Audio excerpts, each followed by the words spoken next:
Cara, sua carreira começa no vôlei, como atleta. Atleta. Dali, você já vira preparador físico de um time feminino. Feminino. E aí, depois, tô aqui resumindo, depois vai para auxiliar técnico de seleção. E vira técnico de seleção, participa do Prata de 84. Quando você estava nesse meio do vôlei ali, começando a sua carreira e tal, você imaginava que hoje o vôlei seria o segundo esporte do Brasil, que teria essa magnitude nacional que tem? A gente teve com a Sheila aqui recentemente. Para nós foi uma coisa assim, ver ela de perto, aura diferente, uma né, coisa...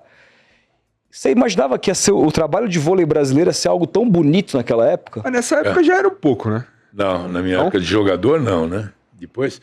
Porque, assim, a história do vôlei, ela é bacana, porque, assim, a gente não esperava, tá? Quando a gente jogava, quando começou a trabalhar assim, a gente não esperava. Porque ia assistir os jogos nossos jogando, os melhores amigos ou a namorada. Fazer uma média com a gente. Ninguém na quadra. Então, assim, a gente nunca esperava isso. E depois, quando entrou o NUSMA na Confederação, em 1976, 77, eu já era preparador físico de seleções paulistas, de um time feminino de Santo André. Depois eu fui para preparador físico de seleções paulistas, por um trabalho que eu realizei, eu inovei um negócio lá e deu certo. E aí ele resolveu investir em uma preparação de longo prazo para duas seleções juvenis que iam jogar um Mundial. Certo. Seleção feminina e a seleção masculina. A masculina tinha Renan, a feminina tinha Jaqueline, Ivonete, um monte de gente, essas duas seleções. Aí deu certo, o masculino foi vice-campeão, o feminino foi quarto lugar. E aí ele resolve, junto com a Atlântica Boa Vista, na época, que era o Bradesco, formar um time profissional. Os garotos, eles todos tinham que se dedicar a voleibol. Aí ele veio falar na Pirelli, se a Pirelli também queria isso. Eu já era técnico da Pirelli nessa época, masculino. Pirelli foi um timaço histórico, ganhou tudo, né, cara? Ganhou tudo que você imagina. A Terra ganhou. E aí o seguinte, aí ele veio falar com a Pirelli também se a Pirelli poderia, os jogadores, viver de voleibol. Então nós todos resolvemos apostar nisso. Quando a gente se reuniu na Seleção Brasileira de 80, que o Bebeto era o técnico, e eu tinha acabado de ser campeão brasileiro pela Pirelli, como técnico, ele também falou, nossa, você largou o feminino, agora você vai para o masculino. Ele falou, você vai ter que vir para o masculino. A gente estudou e viu que as grandes equipes do mundo treinavam 4 a 6 horas por dia. Nós treinávamos isso por semana. Então a gente tinha que mudar isso. Então a Pirelli e a Atlântica praticamente ficaram uma seleção permanente durante 4 anos, do período olímpico. Então a gente treinava na seleção esse número de horas e no clube também, só que com o técnico na Bradesco e eu na Pirelli. Então era o mesmo nível de treinamento. Isso subiu o nível dos atletas. Absurdamente. Absurdamente. Tanto é que em O treinamento muda, né, cara? Tá tudo, cara. Tá E aí o tudo. que aconteceu em 81, a gente foi jogar a Copa do Mundo do Japão, já com esse esquema, já fomos 3º lugar do mundo, coisa que nunca tinha acontecido. Então eu sempre falo o seguinte, o atleta brasileiro, se der condições de trabalho para ele, ele vai longe. Mas por qual aspecto você fala? Pela dedicação?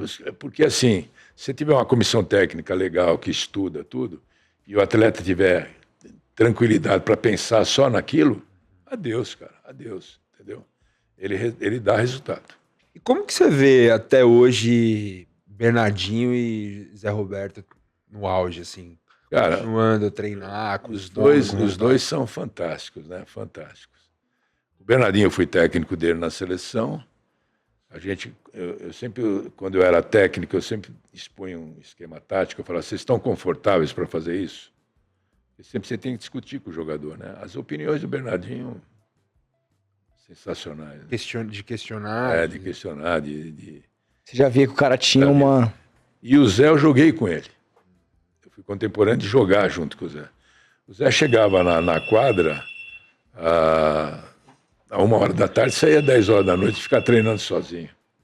Era uma persistência espetacular. O amor que o Zé tem pelo voleibol eu nunca vi, tô para ver. Então são dois caras fora da curva, que eu acho que vai ser difícil encontrar um sucessor. Eu acho que eles têm que ficar junto na seleção com o sucessor, até para passar toda essa bagagem, entendeu? Porque é difícil achar, cara. E, Brunoro, uma dúvida que eu tenho é a seguinte. Você saiu do vôlei e fez um sucesso tremendo no futebol. Não exatamente como técnico, mas como diretor, como um cara ali muito inteirado de como que o esporte coletivo funciona. Se falou muito de Zé Roberto Guimarães e Bernardinho pudesse fazer em algum momento esse movimento também, de alguma maneira ajudar no futebol. Eles não optaram por ficar dentro no vôlei. Você acha que são caras que teriam espaço em alguma função, dada a expertise que esses caras têm, para abraçar algum projeto que envolvesse futebol e com sucesso? Assim? Total, eles têm total situação disso. O Zé Roberto até trabalhou na Rix Music, do Corinthians. É verdade. E o Bebeto foi presidente do Botafogo. Por Verdade exemplo. também. Mas o futebol, eu acho que não se... O Zé até saiu rápido, não ficou muito tempo. O futebol, ele não se conjumina muito com a ideia dos dois, né? Tem que ser uma coisa, você tem que ser um pouco mais político, né?